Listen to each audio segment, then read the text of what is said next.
तय समय पर विधानसभा चुनाव होने को लेकर सस्पेंस। चुनाव आयोग ने ईवीएम की कमी का दिया हवाला। याचिका लेकर सुप्रीम कोर्ट पहुंचा चुनाव आयोग। ऑस्ट्रेलिया की जेल में बंद हरियाणा के विशाल जूट की होगी रिहाई। विशाल से नस्लीय घृणा फैलाने के आरोप भी गए हटाए। 16 अप्रैल को सिडनी में हुई थी विशाल की गिरफ्तारी। किसानों पर लाठीचार्ज के विरोध में कांग्रेस ने खोला मोर्चा। सरकार के खिलाफ प्रदेश भर में जमकर किया प्रदर्शन। सिर फोड़ने के आदेश देने वाले एसडीएम को बर्खास्त करने की मांग। किसानों पर लाठीचार्ज का मामला पहुंचा हाई कोर्ट। करनाल के कुछ लोगों ने दाखिल की याचिका। रिटायर्ड जज से जांच करवाने की मांग। रोहतक हत्याकांड में न्यूज 18 का बड़ा खुलासा। होटल में साथ ही रुका था अभिषेक का साथी। सामने आई सीसीटीवी फुटेज। 25 अगस्त की रात बुक कराया था कमरा। सेब के गिरते दामों पर दिए बयान पर गिरे बागवानी मंत्री। कांग्रेस ने बोला हमला। कहा मंत्री साहब ने जले पर नमक छिड़कने का किया काम। चंबा के तीसा में गहरी खाई में गिरी पिकअप। हादसे में 3 लोगों की मौके पर ही मौत। ड्राइवर की लापरवाही बताई जा रही है हादसे की वजह।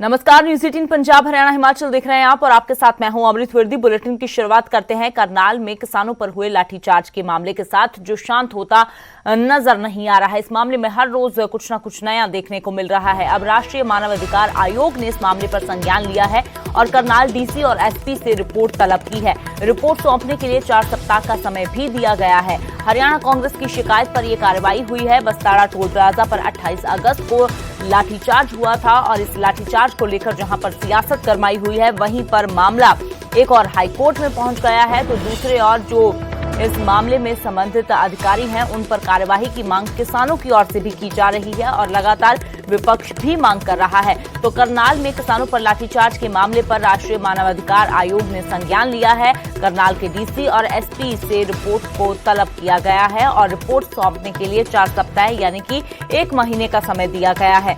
हरियाणा कांग्रेस की शिकायत पर यह कार्यवाही हुई है। बस्ताड़ा टोल प्लाजा का ये पूरा मामला, जहां पर 28 अगस्त को लाठीचार्ज हुआ था। बीजेपी का विरोध करने के लिए किसान जब सड़कों पर उतरे तो वहां पर पुलिस के साथ ऐसी भिड़ंत हुई कि वहां पर लाठीचार्ज करना पड़ा। हालात काफी ज्यादा तनावपूर्वक हो गए। कई किसान इसमें जख्मी हुए और उसको लेकर अब पंजाब से लेकर दिल्ली तक, हरियाणा तक की सियासत पूरी तरह से गरमाई हुई है।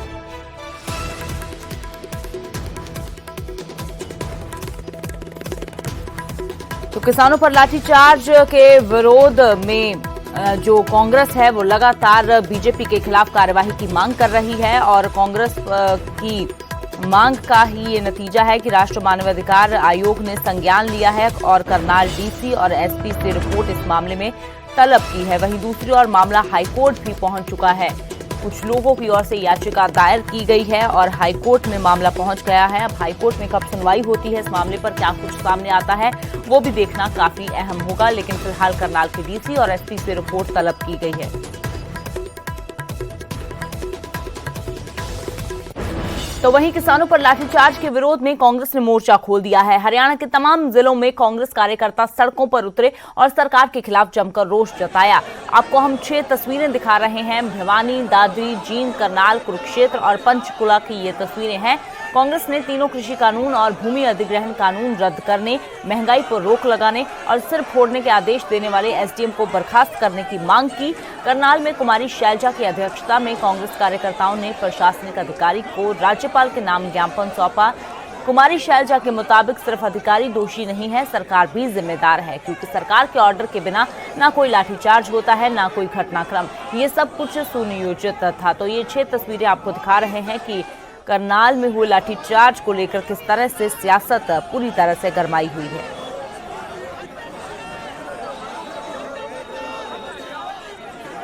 और अब बात करते हैं ऑस्ट्रेलिया की जेल में बंद भारतीय छात्र विशाल जूट की, जिसको 15 अक्टूबर को रिहा करने का आदेश ऑस्ट्रेलिया की एक अदालत ने दिया है। रिपोर्ट के मुताबिक एनएसडब्ल्यू विभाग के लोक अभियोजकों ने जूट पर लगाए 8 नस्लीय आरोपों को हटा दिया है। इस मामले में ऑफ इंडिया ने झूठ के वकील से उसकी रिहाई की पुष्टि की है। विशाल को कथित तौर पर 16 सितंबर 2020 और 14 फरवरी 2021 के बीच हुए झगड़ों के 3 मामूली आरोपों के लिए दोषी ठहराया गया।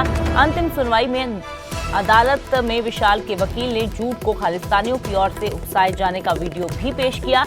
इसी वीडियो के कारण ये विवाद हुआ था। जिन आरोपों के लिए झूठ को दोषी ठहराया गया है उसके लिए उसकी गिरफ्तारी के दिन 16 अप्रैल 2021 से 6 महीने की जेल की सजा सुनाई गई।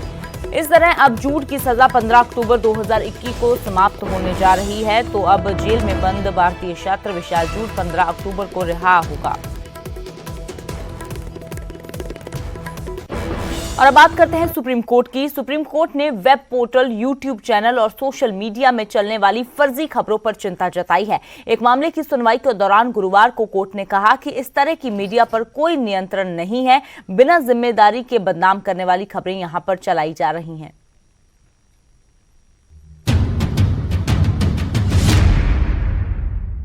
ये खबर नहीं, बदनामी का घर। नियंत्रण नहीं सोशल मीडिया पर, घर घर पहुंच रही झूठी खबर। फर्जी खबरों पर सुप्रीम चिंता। बेजा नहीं है सुप्रीम कोर्ट की चिंता। यह चिंता ऐसी है जिससे आम जन है परेशान। अहम पद और संस्थाएं हो रही हैं बदनाम। अब इसी तस्वीर को देख लीजिए। सड़क पर बिखरा है खून, वर्दी वाले धब्बा मिटा रहे हैं। लोग इसे किसानों का खून बता रहे हैं। सोशल मीडिया पर कहा यह जा रहा है सड़क पर यह खून हरियाणा के करनाल में पुलिस की तरफ से विरोध कर रहे किसानों पर लाठी चार्ज के बाद फैला है। इसके जरिए हरियाणा की सरकार और पुलिस को बदनाम किया जा रहा है, जबकि सच्चाई यह है कि इस तस्वीर का सरोकार जम्मू कश्मीर में हुए आतंकी हमले से है। अब इसी तस्वीर को देख लीजिए। इसे गुजरात के वायनाड के डीपीएस का बताया जा रहा है। यह तस्वीर उस वीडियो की है जिसमें एक आदमी छोटी बच्ची को उसके बालों से खींचकर बेरहमी से पीटता दिखा। दावा किया गया कि वीडियो में दिख रहा शख्स डीपीएस स्कूल का एक मुस्लिम शिक्षक है, जबकि सच्चाई यह कि यह तस्वीर छत्तीसगढ़ की है, जहां भूत भगाने का आडंबर किया जा रहा है। ये तस्वीरें सिर्फ एक बानगी हैं। वेब मीडिया और यूट्यूब पर हर रोज ऐसी हजारों खबरें चलाई जा रही हैं जिस पर सुप्रीम कोर्ट ने चिंता जताई है। 3 जजों की बेंच की अध्यक्षता कर रहे चीफ जस्टिस एनवी रमन्ना ने कहा, अगर आप यूट्यूब पर जाएं तो आपको दिखेगा कि कैसे आराम से झूठी बातें चलाई जा रही हैं। आम लोगों की तो बात ही क्या की जाए, यहाँ संस्थाओं और जजों तक के बारे में भी बदनाम करने वाली झूठी बातें दिख जाएंगी। इतना ही नहीं, अक्सर सामान्य जानकारी को सांप्रदायिक रंग दे दिया जाता है।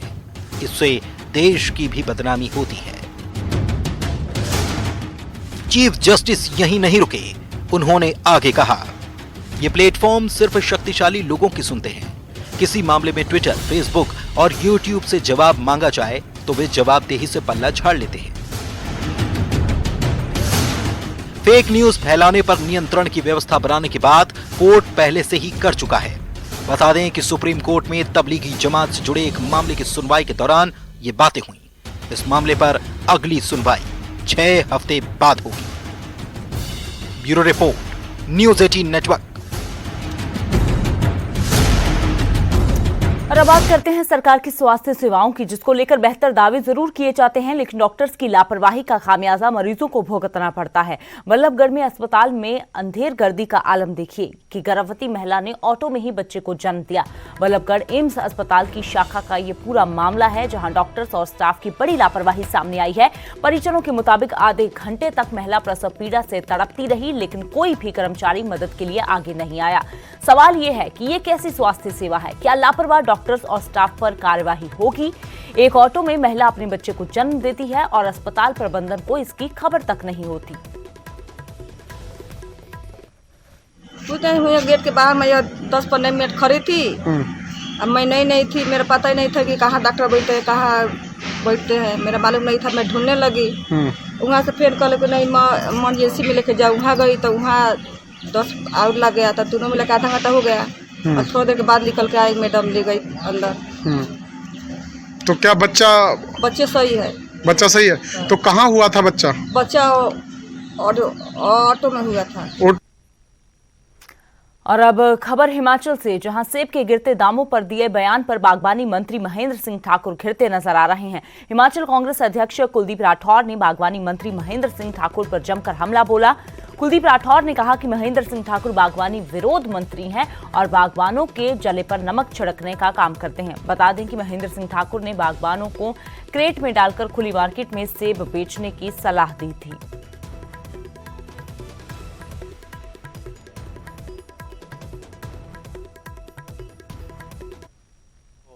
कितने वर्षों से बागवानी मंत्री है, क्या उन्होंने बागवानों की सुध ली?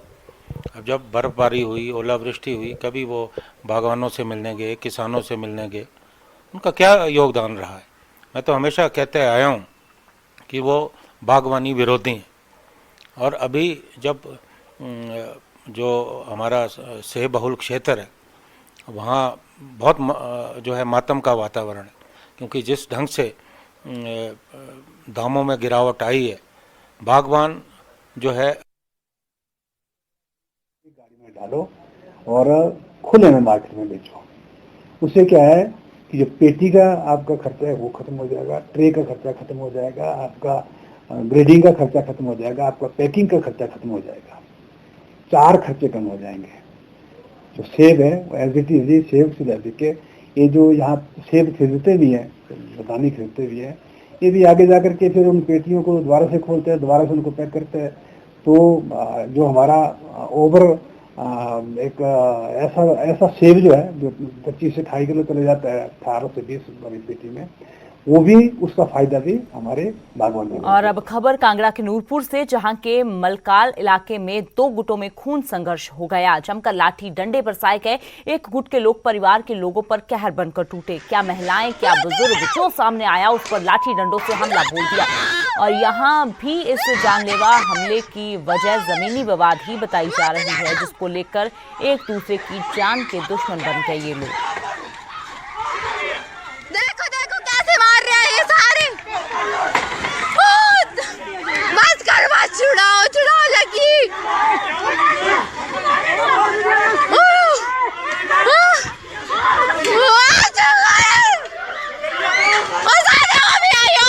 ये देखो 2 औरतें